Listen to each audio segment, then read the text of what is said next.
السلام علیکم، welcome to my channel. میرے چینل کو سبسکرائب کریں اور بیل نوٹیفیکیشن کو آن کر دیں تاکہ میری ہر نیو آنے والی ویڈیو آپ سب تک پہنچتی رہے۔ تو چلیے آج سٹوری کے لاسٹ پارٹ پڑھتے ہیں۔ اس عجیب حلیے والے شخص کا کچھ پتہ نہیں چل رہا تھا کہ کس طرف گیا ہے۔ گھروں کا سلسلہ ختم ہوا تو ایک چھوٹا سا میدان آ گیا جس کے اطراف میں لکڑی کے کیبن بنے تھے۔ یہ گھنشال پور کا بازار معلوم ہوتا تھا جہاں بستی گھنشال کے لوگ خرید و فروخت کیا کرتے تھے۔ میدان کے وسط میں ایک برگد کا درخت تھا جس کی شاخیں چاروں طرف پھیلی ہوئی۔ شاہ صاحب کہنے لگے، احمد ذرا احتیاط سے آگے بڑھنا۔ آس پاس پہاڑوں پر سے کوے اڑ کر اسی مکان کی طرف آنے لگے تھے جیسے وہاں کسی مددگار کا وجود ان کا انتظار کر رہا ہو۔ یہ مکان خستہ سا تھا۔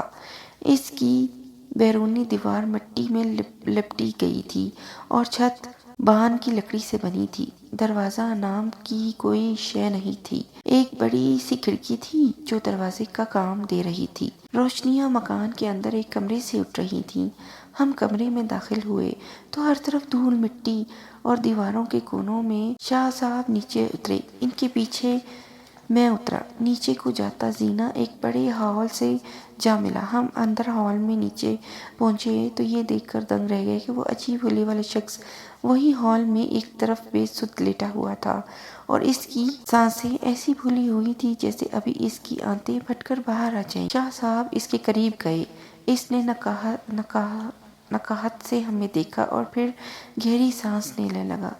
وہ عجیب حلیے والا شخص جس بے بسی کی تصویر بنا تھا، اس نے ہمیں اسی کے گرد بیٹھنے پر ابھارا۔ شاہ صاحب اس کے سرہانے بیٹھے اور اس کے سر پر ہاتھ رکھا۔ میں نے اس کے ہاتھوں کو لیا اور ملنے لگا۔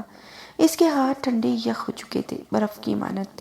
آہستہ آہستہ اس کی حالت سنبھلنی شروع ہوئی اور اس نے غنودگی کی حالت میں کچھ پڑھنا شروع کیا۔ ہم نے غور کیا تو وہ سورہ ملک کی تلاوت کر رہا تھا اور آنکھیں اس کی ایسی بترائی ہوئی تھیں جیسے مرگ کے آثار نمایاں ہونے لگے ہوں یا سکرات الموت کی کیفیت میں ہو۔ شاہ صاحب میرے قریب ہوئے اور کہنے لگے کہ یاد رکھ، یہ آدمی نہیں، جن ہے۔ اس کی حالت سنبھلے تو اس سے کچھ پوچھیں۔ بظاہر بستی گھنشال میں ایسے کوئی آثار نہیں ملے جس سے کسی خبیث مخلوق کا پتہ چلتا، اور جیسے ہی مجھے یاد آیا کہ وہ ایک جن ہے، میرے ہاتھوں پر رشہ طاری ہونے لگا اور اس کے ٹھنڈے ہاتھ اب میرے ہاتھوں کو ایسے لگنے لگے جیسے بہت چونٹیاں میری ہتھیلی پر گھوم رہی ہوں۔ اس کی حالت اب بہتر ہو چکی تھی۔ اس نے اٹھنے کی کوشش کی۔ شاہ صاحب نے اسے سہارا دیا اور دیوار کے ساتھ بٹھا دیا۔ باہر پھر سے بارش شروع ہو چکی تھی اور آسمان کھڑکنے لگا تھا۔ بجلی جب چمکی تو اس کی روشنی تہہ خانے میں ہوتے ہوئے ہال میں آ جاتی۔ اچانک سے ہم نے اس سے سوال کیا کہ تم کون ہو؟ شاہ صاحب نے اپنا تعارف کروایا اور آنے کا مقصد بیان کیا۔ یہ سن کر اس کی آنکھوں میں آنسو آ گئے اور اس کی آنکھیں ڈبڈبا گئیں۔ شاہ صاحب نے اس سے پوچھا کہ تم کون ہو؟ وہ گویا ہوا، میرا نام زنابل ہے، میں مسلمان جنات کا وہ آخری لشکر اور سپاہی ہوں جو اس قبیلے میں اپنے آپ دین کی بقا کی جنگ لڑ رہا ہوں۔ مسجد محراب پور جہاں تم لوگوں نے اذان دی وہ در حقیقت ہماری مسجد ہے، اور جو تحریر تم نے پڑھی صدر دروازے پر وہ میں نے لکھی تھی۔ آج شام جب تم نے اذان دی تو میں بستی سے کوچ کرنے والا تھا اور یہاں سے ہمیشہ کے لیے جانے والا تھا۔ میں مایوس ہو چکا تھا خود سے، دشمن کے اس لشکر سے جو ہر طرف سے حملہ کر رہے تھے۔ جب اذان کی آواز سنی تو جیسے مجھے قرار آ گیا۔ میں پکار اٹھا کہ آ گیا وہ مسیحا جس کا انتظار تھا۔ شاہ صاحب نے زنابل سے اس کی عمر پوچھی تو زنابل نے اپنی عمر۔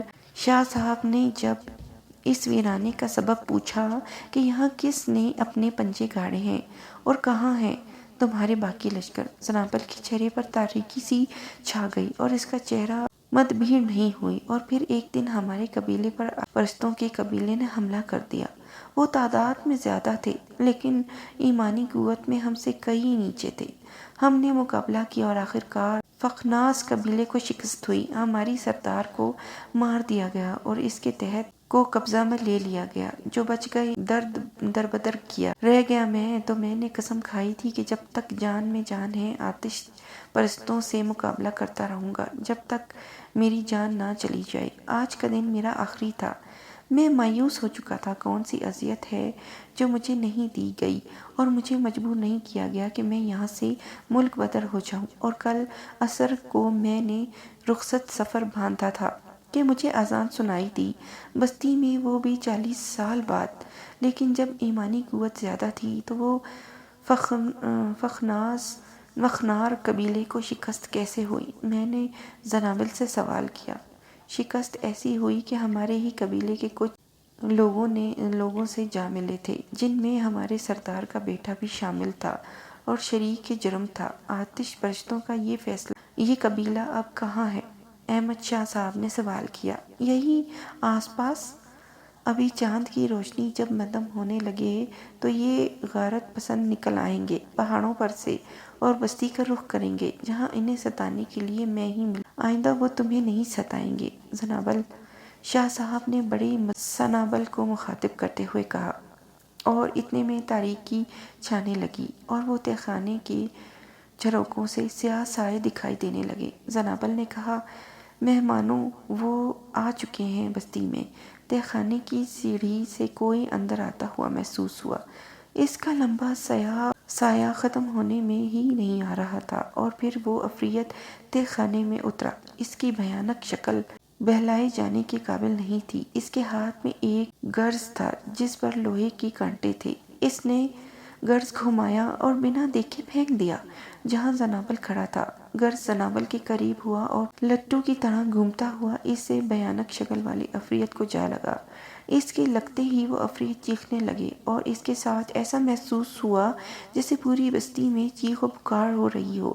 بستی کا ہر گھر چلانے لگا تھا، کانوں کے پردے پھٹنے لگے تھے۔ زنابل ایک کونے میں منہ کھولے حیرت سے شاہ صاحب کو دیکھنے لگے، اور شاہ صاحب دونوں ہاتھ سامنے کو کیے آنکھیں بند کر کے کچھ پڑھنے میں مصروف تھے۔ اب کے زینے پر ایک ساتھ کئی لوگوں کے اترنے کی آوازوں اور چاپ سنائی دی۔ کمرے میں دھواں بھرنے لگا، اور پھر دھیرے دھیرے کچھ دھند لانے لگا۔ تہہ خانے میں ہر طرف دھواں پھیل چکا تھا۔ بھاری قدموں کی آواز سے پورے تہہ خانہ لرز رہا تھا۔ ہم گھبرا گئے کہ یہ کیا آفت نازل ہو گئی ہے۔ آہستہ آہستہ دھواں چھٹنے لگا اور تہہ خانے کا منظر صاف ہونے لگا۔ ہم نے آنکھیں ملی تو تہہ خانے میں کوئی الجثہ شخص کھڑا تھا جس کا سر گنجا، وہ تقریباً 8 فٹ، بڑے بڑے ہونٹ جیسے کسی حبشی کے ہوں، بدن پر ڈھانپنے کے لیے ایک باریک کپڑا، اور موٹی موٹی آنکھوں میں گہرا سرما۔ اس کی ہیبت دیکھ کر میں آہستہ سے شاہ صاحب کے پیچھے آ کھڑا ہوا۔ اس حبشی جیسے آدمی نے زنابل کو دیکھا تو ہنسنے لگا، اور پھر اس کے کہکہے تہہ خانے میں گونجنے لگے۔ اس کے ساتھ اس کے قبیلے کے دیگر لوگ جو سیڑھیوں پر کھڑے تھے وہ سب ہنسنے لگے۔ زنابل نے شاہ صاحب کو دیکھا اور اپنی بے بسی ظاہر کرنے لگا۔ اچانک شاہ صاحب آگے بڑھے اور اس حبشی جسے سارے سردار کہہ کر پکار رہے تھے، سامنے جا کر کھڑے ہوئے۔ ظالم کا قد اتنا بلند تھا کہ اس کے سر تہہ خانے کی چھت سے لگ رہا تھا۔ اس کی بھاری بھرکم ہاتھ جیسے ایک نارمل انسان کا بدن ذرا نیچے کو جھکا اور شاہ صاحب کو خون خوار آنکھوں سے دیکھنے لگا۔ شاہ صاحب نے اسے دیکھا اور ہاتھ اس کے چہرے کے گرد پھیرتے ہوئے ایک دم پیچھے کو ہٹے اور اپنی جگہ پر آ کر کھڑے ہو گئے۔ کیسران کا سر چکرانے لگا اور اگلے لمحے وہ کسی جنگلی بھینس کی طرح زمین پر آ گرا۔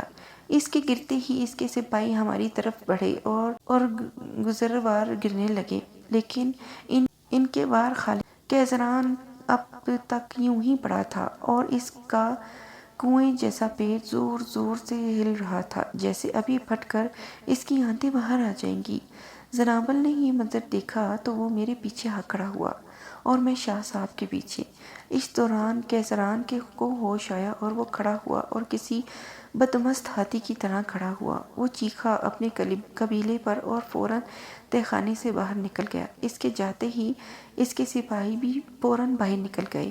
کمرے میں پھر سے دھواں بھرنے لگا، صاف ہوا دھواں۔ ہم 3 ہی افراد۔ کیسران جا چکا تھا۔ ہم نے تہہ خانے سے باہر نکلے۔ باہر بستی میں ایسے کوئی آثار نہیں تھے جس سے معلوم ہوتا کہ وہ مخلوق کس جانب گئی۔ البتہ دور گھنچال کی پہاڑیوں پر دھول سے اٹی دکھائی دی۔ زنابل نے دھول دیکھی تو کہنے لگا کہ بزدل آج بھاگ گئے ہیں، اور پھر یہی جملہ دہراتے ہوئے زنابل دیوانہ وار بستی گھنچال کی گلیوں میں رقص کرنے لگا۔ اس آفت سے ابھی خلاصہ نہیں ہوئی تھی۔ شاہ صاحب مسجد کی جانب روانہ ہوئے۔ فجر میں ابھی وقت تھا۔ ہم نے مسجد میں نماز پڑھی۔ زنابل بھی ہمارے ساتھ شریک ہوا۔ مسجد کی صفائی کی۔ ایک الماری سے زنابل نے صحیفہ نکالا جو کسی عجیب جناتی زبان میں لکھا ہوا تھا۔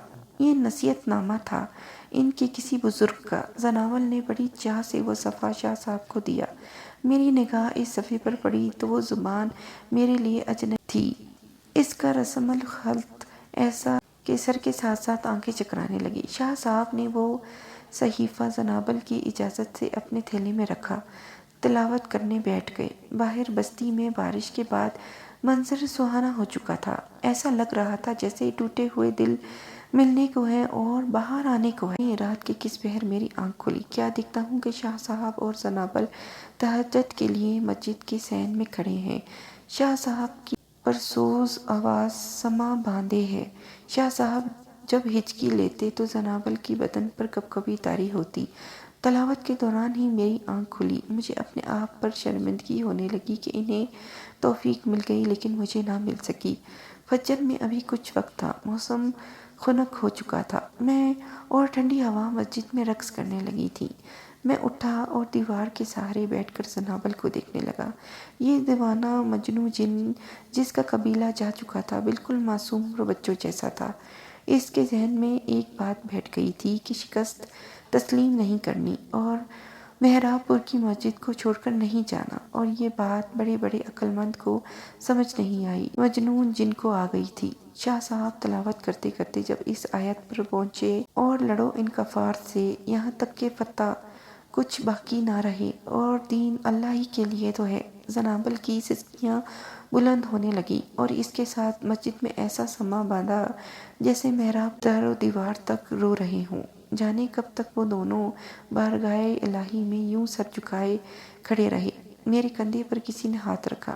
میں دیوار سے ٹیک لگائے پھر نیند کی وادی میں جا چکا تھا۔ دیکھا تو شاہ صاحب تھے۔ کہنے لگے فجر کا داخل ہو چکا ہے، نماز کی تیاری کرو۔ میں اٹھا تو زنابل مخملی جھاڑو سے مسجد کی صفائی کر رہا تھا۔ باہر بارش کا پانی ایک گھڑے میں رات بھر بارش برسنے سے جمع ہو چکا تھا۔ بستی کی گلیاں ویران تھیں لیکن پرسکون تھیں۔ مٹی نم ہو چکی تھی اور مٹی کی خوشبو ہوا کے زور سے بستی کی گلیوں کو مسرت کر رہی۔ شاہ صاحب اپنے اذکار میں لگ گئے۔ میں اور زنابل ٹہلتے چلتے مسجد کے دروازے پر آ گئے۔ سامنے گھنچال بستی کی پہاڑیوں پر دھند نے ڈیرے جمائے ہوئے تھے، ان چوٹیوں سے جیسے بادلوں کا حصہ۔ زنابل نے مجھے مخاطب کرتے ہوئے کہا کہ تم ان کے ساتھ کب سے ہو؟ زنابل شاہ صاحب کا کہہ رہے تھے۔ میں شاہ صاحب کے ساتھ گزشتہ 12 سال سے ہوں اور ہر سفر میں ان کا ہمراہی ہوں۔ زنابل نے اگلی بات بڑی عجیب بتائی جس سے اس کی معصومیت پر مجھے ہنسی آنے لگی۔ خوش ہو کر کہنے لگا، جب میری شادی ہوگی تو تم اور شاہ صاحب ضرور آنا۔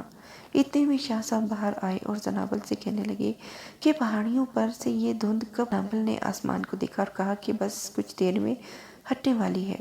شاہ صاحب مسجد سے باہر نکلے اور مسجد کے چاروں طرف طواف کرتے ہوئے کچھ پڑھتے گئے اور پھر وہ مسجد آ گئے۔ ہمیں تاکید کی کہ مسجد کی حدود سے باہر نہیں جانا اور اندر بیٹھ کر تلاوت کرتے رہنا۔ وہ مخلوق کچھ دیر میں پہاڑوں سے اترنے والی ہے اور اس دفعہ وہ پورے لاؤ لشکر سمیت آئیں گے۔ بستی میں روشنی پھیلنی شروع ہو چکی تھی۔ مکانوں کے دروازے اب نظر آنے لگے تھے اور پرندے اپنے آشنا سے نکل کر بستی گھنچال کی حدود پر اڑتے ہوئے اپنے رزق کے لیے پہنچ چکے۔ بڑھتی گئیں، دھول چھٹنے لگی اور غبار ہٹنے لگا۔ گرد صاف ہوئی تو مسجد کے باہر کا منظر انتہائی خوفناک اور دہشت انگیز تھا۔ ہم غنفار قبیلے کے سینکڑوں لشکر صفوں میں کھڑے تھے۔ بدبو ایسی چاروں طرف پھیلنے لگی جیسے ہم غلیظ جانوروں کے بیچ میں کھڑے ہوں۔ اب کی بار کیزران اپنے اصل حلیے میں آیا تھا اور اس کے لشکر بھی۔ کیزران کا چہرہ مسوں سے بھرا ہوا تھا اور اس کی کھال گینڈے جیسی تہ بتہ تھی۔ اس کے سر گھومڑ نما دار ہو چکے تھے اور آنکھیں ایسی گول مٹکار سے بنائی گئی ہوں۔ اس کے منہ سے زرد رال بہہ رہی تھی جیسے پیپ ہو، اور یہ بدبو وہیں سے اس کے لشکر کے منہ سے آ رہی تھی۔ اچانک سیفران چلایا کہ زنابل باہر نکلو اور مقابلہ کرو۔ زنابل کا خون کھولنے لگا تھا، لیکن شاہ صاحب کی تاکید تھی کہ مسجد سے باہر نہیں نکلنا۔ اتنے میں شاہ صاحب دروازے پر کی اوٹ سے نمودار ہوئے اور زعفران ان کے لشکریوں کو مخاطب کرتے ہوئے کہنے لگا: اے شریر مخلوق، تم نے بے کسوں کو ستایا، انہیں تکلیف دی، انہیں دربدر۔ زنابل کی آنکھوں میں آنسو تیرنے لگے جیسے شفاف موتی۔ اس نے کچھ کہنا چاہا، لیکن شاہ صاحب نے منع کر دیا کہ زندگی رہی تو پھر کبھی گھنشیال تمہارے پاس آئیں گے۔ یہ کہہ کر زنابل شاہ صاحب سے لپٹ گئے اور رونے لگے، اتنا روئے کہ میرے اور شاہ صاحب کے بھی آنسو۔ شاہ صاحب کے بعد زنابل مجھ سے ملنے اور کہا کہ میں ضرور آنا۔ میں نے کہا ضرور آؤں گا۔ خیر ظفیرہ جو تمہارے نکاح حقیقت میں آنے والی ہے۔ زنابل کا چہرہ ظفیرہ کا سن کر چمکنے لگا اور خوشیاں اس کے چہرے پر عیاں ہونے لگیں۔ بستی خنشال کے ویرانے اب اختتام کو پہنچ چکے تھے۔ محراب پور کی مسجد آباد ہونے جا رہی تھی۔ مسلمان جنوں کی یہ بستی جو کافر آتش الست میں آ گئی تھی، یہاں پھر سے علم توحید لہرانے کو تھا۔